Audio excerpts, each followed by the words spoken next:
योगी आदित्यनाथ की अध्यक्षता में हुई कैबिनेट बैठक में नवयुग पालिका योजना को मंजूरी मिली है, जिससे उत्तर प्रदेश के 58 जिलों को लाभ होगा।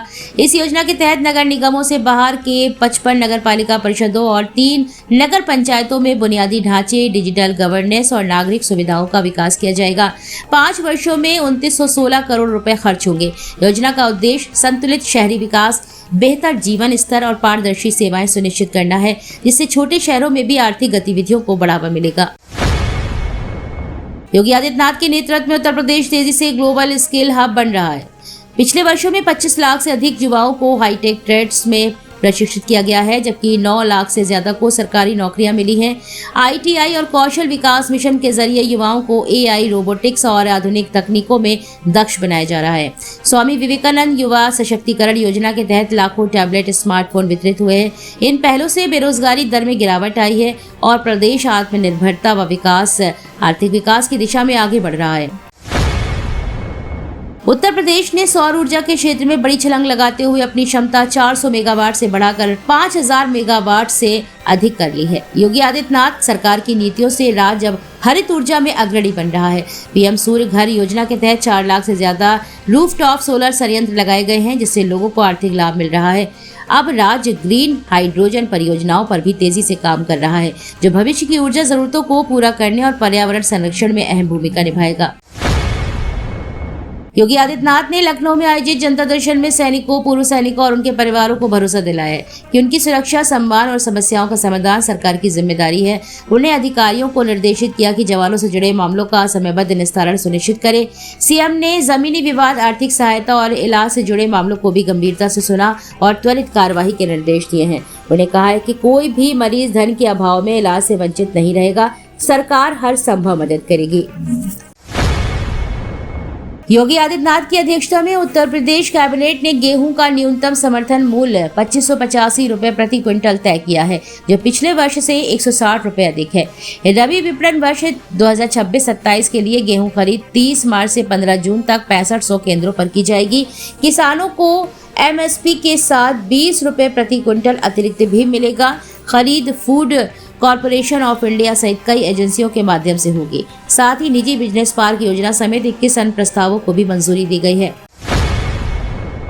योगी आदित्यनाथ की अध्यक्षता में उत्तर प्रदेश कैबिनेट ने गेहूं का MSP 2585 रुपए प्रति क्विंटल तय किया है, जो पिछले वर्ष से 160 रुपए अधिक है। खरीद 30 मार्च से 15 जून तक 6500 केंद्रों पर होगी और किसानों को 20 रुपए प्रति क्विंटल अतिरिक्त भी मिलेगा। वहीं उत्तर प्रदेश पुलिस से रिक्रूटमेंट एंड प्रमोशन बोर्ड ने 1933 पदों पर भर्ती की सूचना जारी की है। इसमें SI, ASI, कंप्यूटर ऑपरेटर सहित कई पद शामिल हैं, जिनकी लिखित परीक्षा अक्टूबर-नवंबर 2026 में प्रस्तावित है। केशव प्रसाद मौर्य ने समाजवादी पार्टी पर निशाना साधते हुए कहा कि यह पार्टी जनता की सुरक्षा के लिए खतरा है। उन्होंने आरोप लगाया कि सपा की सरकार में महिलाओं को और आम नागरिकों की सुरक्षा प्रभावित होती है। मौर्य ने दावा किया है कि प्रदेश की जनता ने कई चुनाव में सपा को नकारा है और 2027 में भी उसके लिए कोई संभावना नहीं है। उन्होंने अखिलेश यादव पर भी तंज कसते हुए कहा कि वे सत्ता से बाहर होने के कारण निराश हैं। भारतीय जनता पार्टी की नई 89 सदस्यीय जिला कार्य समिति की पंचायत चुनाव की तैयारी से जोड़कर देखा जा रहा है। इस बार संगठन ने युवाओं और सक्रिय कार्यकर्ताओं को प्राथमिकता दी है, जबकि कई पुराने दिग्गजों को बाहर किया गया है। नई टीम में 11 महिलाओं को भी शामिल किया गया है, जिससे महिला भागीदारी बढ़ाने का संकल्प मिलता है। जिलाध्यक्ष इकबाल बहादुर तिवारी ने अनुभव और युवा ऊर्जा के संतुलन पर जोर दिया है। पार्टी का लक्ष्य बूथ स्तर तक संगठन मजबूत कर पंचायत चुनाव में बेहतर प्रदर्शन करना है। योगी आदित्यनाथ कैबिनेट में भूपेंद्र सिंह चौधरी की संभावित एंट्री को भारतीय जनता पार्टी का बड़ा राजनीतिक कदम माना जा रहा है। इससे पश्चिमी उत्तर प्रदेश में जाट समुदाय के बीच पार्टी की पकड़ मजबूत हो सकती है। चौधरी के अनुभव से संगठन और सरकार के बीच बेहतर तालमेल बनेगा, जिससे 2026 के स्थानीय चुनाव और 2027 विधानसभा चुनाव में फायदा मिल सकता है।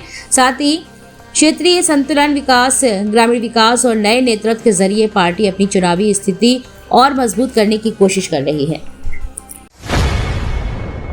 संजय निषाद का भावुक वीडियो सोशल मीडिया पर वायरल होते ही यूपी की राजनीति में हलचल मच गई है।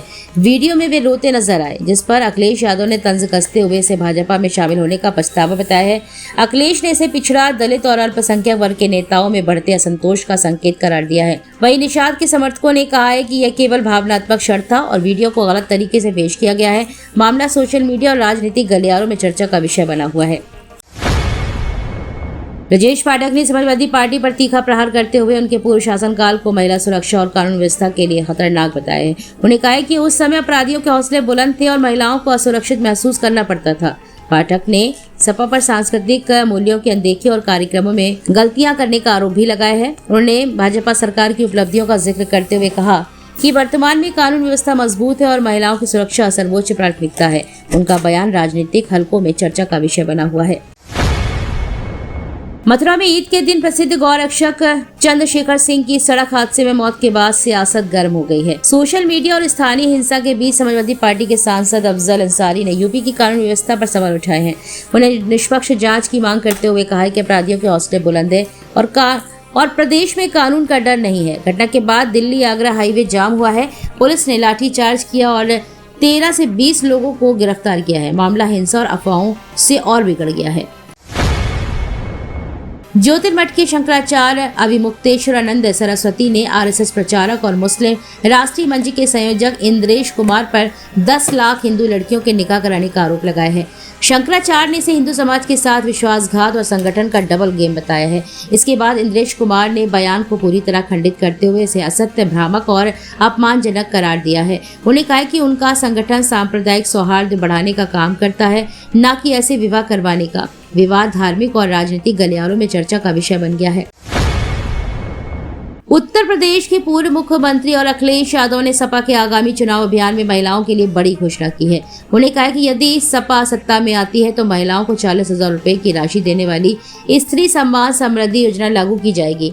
यादव ने पीडीए में ए का मतलब आधी आबादी बताते हुए हर बच्ची, युवती और महिला को सामाजिक आर्थिक सशक्तिकरण देने का भरोसा दिया है। उन्होंने कहा कि ये योजना महिलाओं के हक और सम्मान को बढ़ाएगी और परिवार, समाज व देश को मजबूत बनाने में मदद करेगी। सपा इस प्रस्ताव को चुनावी एजेंडा मान रही है। उत्तर प्रदेश में 24 मार्च को पश्चिमी यूपी के जिलों में भारी बारिश और आंधी का अलर्ट जारी किया गया है। मौसम विभाग ने मेरठ, गौतम बुद्ध नगर, अलीगढ़, सहारनपुर, शामली और हापुड़ में तेज बारिश और 50 से 70 किलोमीटर प्रति घंटे की रफ्तार से चलने वाली हवाओं की चेतावनी दी है। आगरा और मथुरा में भी अस्थिर मौसम की संभावना है। लखनऊ में अधिकतम तापमान 31 डिग्री सेल्सियस और न्यूनतम 19 डिग्री सेल्सियस रहने का अनुमान है। अधिकारियों ने लोगों को सुरक्षित स्थान पर रहने और भारी बारिश के दौरान सड़क पर सावधानी बरतने की सलाह दी है। तो ये थी आज की 15 फटाफट खबरें। अगर आपको वीडियो पसंद आया तो वीडियो को लाइक, शेयर व कमेंट जरूर करें। धन्यवाद।